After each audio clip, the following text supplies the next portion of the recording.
सायब तुम न बिसारियो, लाख लोग लग जाए हमसे, तुमसे बहुत हैं, पर तुम समय हमारे नाय गुरुजी, तुम समय हमारे नाय।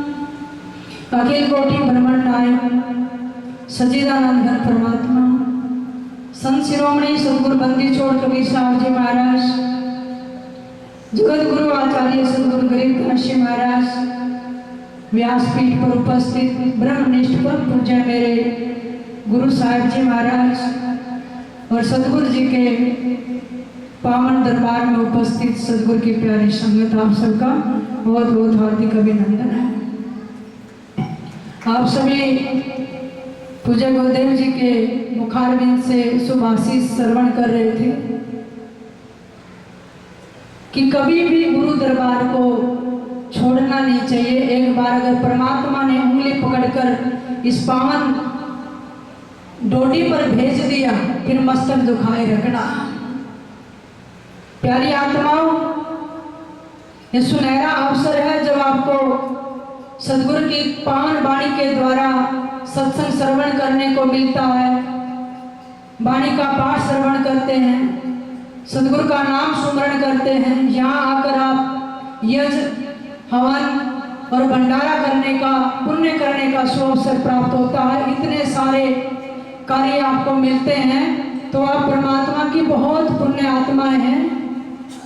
हर युग में परमात्मा भी इस धरती पर जीवों के कल्याण के लिए उतर कर आते हैं, लेकिन कभी कभी इस धरती पे परमात्मा अपनी पावर को किसी संत को देकर इस धरा पर भेजते हैं, जिससे संतों की प्रेजेंस बनी रहे और जो इस कली काल में हाहाकार त्राई त्राई मची हुई है वो थोड़ी कम हो। तो इसलिए आप कभी ये मत सोचना कि अभी तो बहुत समय है, फिर सत्संग श्रवण कर लेंगे, नाम जब तो बाद में भी हो जाएगा, अभी क्या जल्दी है। अभी तो संसार के कार्यों में, क्रियाओं में हम उलझे रहते हैं, बाद में देखी जाएगी। कई बार हमारी ये थिंकिंग होती है, लेकिन दुनिया के काम के लिए परमात्मा को कभी मत छोड़ना। अगर छोड़ना पड़े तो परमात्मा के लिए दुनिया को भले ही मत छोड़ देना। कबीर साहब जी फरमाते हैं, अच्छे दिन पीछे गए गुरु से ज्ञान हेत, अब पछताए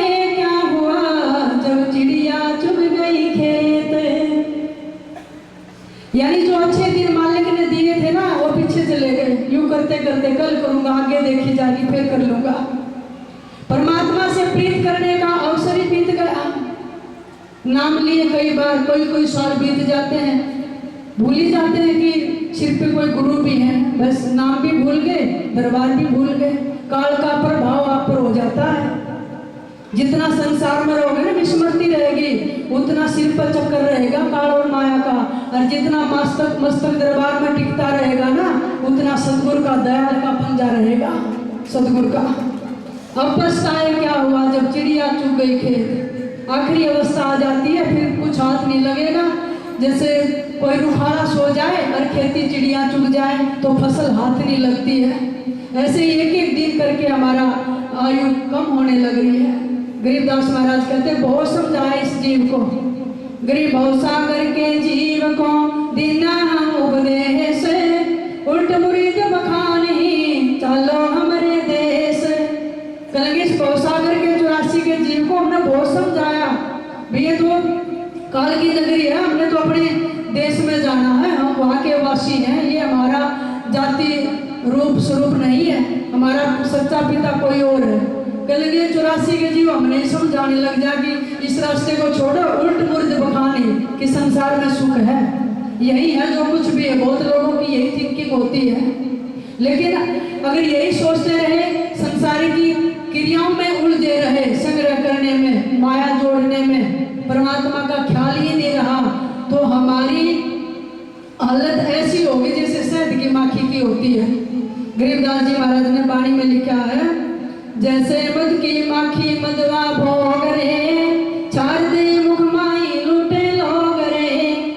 मधु कहते शहद, शहद की मक्खी जगह जगह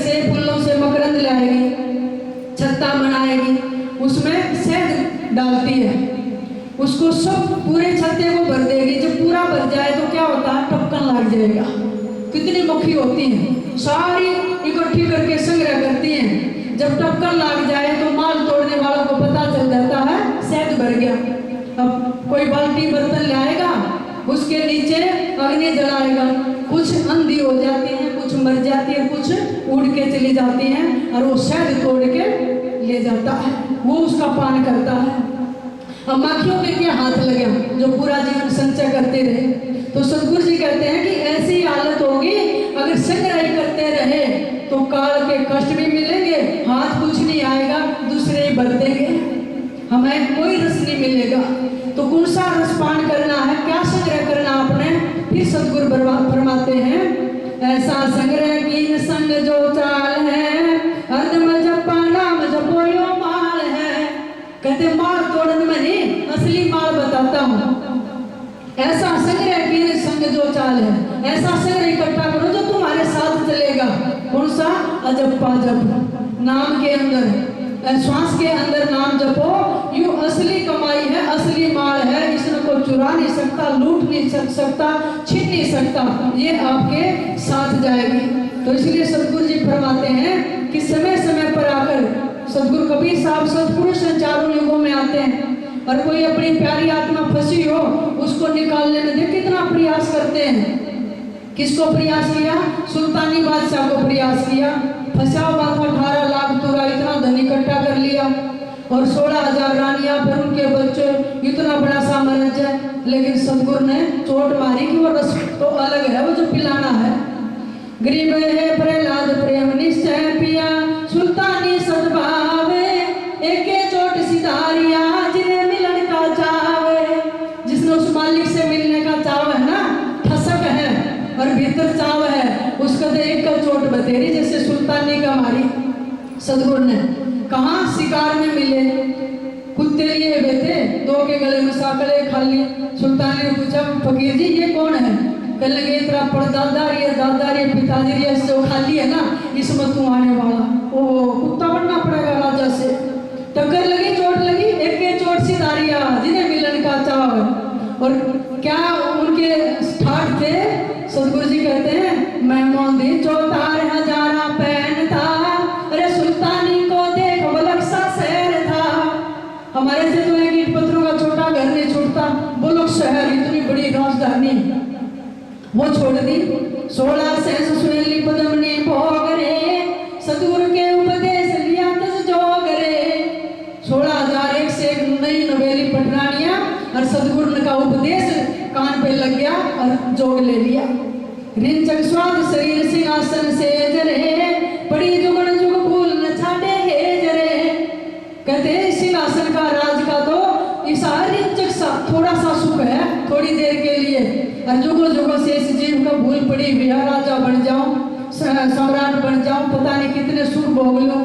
तो सतगुरु कहते हैं इनमें सुख नहीं है, परमात्मा की भक्ति करो, उसमें असली सुख है। और सुल्तानी का चोट लगी और वो अमृत पान करने के लिए सतगुरु ने उपदेश दिया और जंगल में जाकर साधना की। भाई सुल्तानी बादशाह बहुत बड़े संत बने। गरीब है 18 लाख तुरात जा, पदन्नी 16 सहस, एक पलक में तज गए सो सतगुरु के हंस। कहते हैं इतना त्यागना बहुत कठिन है। कोई सतगुरु का हंस होता प्यारी, जिस पर कृपा होती है मालिक की, उस पर ही रजा होती है। नहीं तो सुल्तानी बादशाह जब अपना बलक शहर छोड़ के और कपड़ी ताकी पहन के नंगे पांव जा रहे थे जंगल में, सावन का महीना था, हल्की हल्की बारिश थी, तो शाम का समय हो गया। सुल्तानी उससे बचने के लिए एक झोपड़ी दिखाई दी जंगल में, उसकी आड़ में बैठ गए। उस झोपड़ी में 2 पति पत्नी थे, कोई संतान नहीं थी। तीसरी उनके पास एक गाय थी, दूध वगैरह के लिए रखी हुई थी। जब बारिश हुई ना तो खेती में थोड़ी हरियाली, ज्वार बाजरा अच्छा हो गया होगा। तो वो आदमी अपनी औरत से कह रहा है कि देख अब तो मालिक ने बड़ी कृपा कर दी, अच्छी बारिश हुई, खेती अच्छी होगी, ठाट हो जाएंगे सुल्तानी बादशाह जैसे। सुल्तानी के भी नहीं, और सुल्तानी सुन रहा बैठा झोपड़ी की आड़ में, और गाय को हरा चारा मिल जाएगा, अच्छा दूध देगी। मालिक ने ठाट कर दिए सुल्तानी जैसे। सुल्तानी उठ के गया भीतर। कल अभी थोड़ी देर पहले क्या कर रहे थे आप? मैं कह रहे थे कि मालिक ने वर्षा कर दी और हमारे तो ठाट कर दिए, इतनी खेती होगी और गाय को हरा चारा मिल जाएगा। सुल्तानी के भी ठाट नहीं है। सुल्तानी के लगे सुल्तानी मैं हूँ। उस आदमी ने कहा कि सुल्तानी तो बलकसर का बादशाह है, अगर या तो तू सुल्तानी है नहीं, अगर सुल्तानी है तो फिर तेरे जैसा मूर्ख नहीं, इतना कुछ सब कुछ छोड़कर अंदर जंगल में धक्के खाता। देख मेरे पास भी एक झोपड़ी है, घराली है, गाय है और सारे ठाट हो जाएंगे। तो सुल्तानी ने सोचा ये भी मैं सब कुछ छोड़ यार, ये भी देख इस स्कूल में है, कल झोपड़ी रह जाएगी, संतान है नहीं, गाय मर जाएगी, कल लगे छोड़ दे, स्कूल में मत पढ़े और परमात्मा की भक्ति कर ले। मैं भी उसी के प्रेम में छोड़ के आया। उसने कहा भी जा किसा पागल है, इतने ठाट छोड़ा कर, जा अपना काम कर। तो सदगुरु जी वहां का प्रसंग सुनाते हैं वाणी के अंदर। गिरवे डांडी डांडी नाथ जे ये है कौवा का आगे, एक पलक में बह गए ये तज गए या कुछ पिछली लागे। कहते हैं हमारी आम भाषा गिरिदास जी हमारे कहते गांव में गाय को डांडी कहते हैं। कहने लगे नाथ जो डांडी छोटी गई और रांडी शब्द ऐसा है थोड़ा सा बुरा नहीं है, स्त्री को रांडी कह देते हैं कई बार। तो गिरिदास महाराज ने ठेठ हरियाणवी भाषा बोली। कहने लगे एक स्त्री डांडी रे डांडी दो थी, वो नहीं छोटी गई, मैं 16,000 ने छोड़ाया थी, कुछ पिछली लाग यानी गुजब का कर्म था पिछला। इतना बड़ा पुण्य था कि मालिक ने कृपा कर दी, सुल्तानी गुदड़ी उड़ के चल दिया और परमात्मा को पाया। तो इसलिए गरीबदास महाराज ने फिर रीझ के एक बाणी गाई है। भाट से जा फूल बिस्ते चरण सेवे हुरवे, आशिक तो सुल्तान देखा लौटता वे दूरवे। कहते हैं जिसके 1.25 फूलों की सेज बिस्ती थी उस पर लेटा करता और तब भी बंदी बन के आए थे सदगुरु। कई बार आपने प्रसंग पूज्य गुरुदेव जी के मुखारविंद से सुने हैं। और ऐसी हूरे सुंदर सुंदर रानियां चरण उनके दबाया करती थी, लेकिन आशिक तो सुल्तान देखा लौटता अब धूल में। 1.25 फूलों की सेज पर सोने वाला धूल में लेट रहा है, परमात्मा का आशिक हो गया और रातों जागता और रोता है। और करुणा में कबीर ने कृपा की और उनका घट खोल दिया और परमात्मा मिल गया उनको। इसलिए गरीब इस माटी के महल में नानर की जय मौत, राव रंग सब चलेंगे अब्बे कुले सोदे। ये तो माटी का पुतला है, इसमें क्यों मद में आया हुआ है, चाहे राजा है चाहे रंग है, वो तो सब न जाना, अपने आप को शोध ले तू कौन है, कहाँ से आया था, कहाँ जाना था, और तू नर से नारायण बन सकता है। गरीब महल मंडेरिया सब चले, महल मंडेरी नीम सब चले कौन के साथ, काका रोला हो रहा कछुन लग गया हाथ। ये तो काका रोला है, किससे का हाथ नहीं आ रहा, वो कहेगा मेरा, वो कहेगा मेरा, झगड़े रह जाएंगे, सारी महल मंडेरिया छोड़नी पड़ेगी।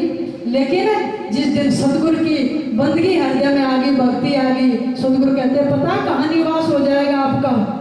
गरीब दीन गरीबी बंदगी संतों से ती हेत, जिनके निश्चल वास है आसन दीजिए श्वेत। अगर ये बंदगी भक्ति आ गई ना, निश्चल वास, या तो हम सराय में है, निश्चल वास ठिकाना नहीं है, आए हर जाना पड़ेगा, चाहे किसी यूनि में घूम ले, लेकिन श्वेत यानी सतलोक जो नूर की श्वेत नगरी है ना, उसमें तुम्हारा निवास स्थान हो जाएगा अगर तू मेरे कहे अनुसार उपदेश पर चलेगा।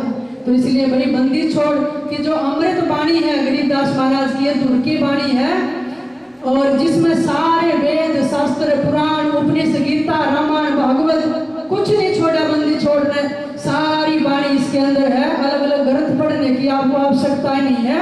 गरीब सदगुरु के लक्षण कहूँ मुद्रे बैन विनोद और 4 वेद शास्त्र कहाँ 18 बोध, सारा सार बंदी छोड़ने इतनी सरल तरीके से वाणी में भर दिया। तो बार बार सदगुरु के दरबार में अपनी संसार की क्रियाएं निपटा के समय निकाल कर बैठ कर ध्यान तो सुना सदगुरु ने की वाणी को, इधर उधर की बातों को छोड़कर, क्योंकि सदगुरु दाता देते हैं ज्ञान ध्यान बैराग और जो नर लागे बंदगी दिन के मोटे भागे। हमारे मोटे कर्म है हमारे, तभी तो बंदी छोड़ के सामने बैठे हैं और हमारी बंद छुड़ाएंगे। तभी एक भजन बोलूंगी, साथ साथ बोलना। मेरे सतगुरु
बोलिए सदगुरु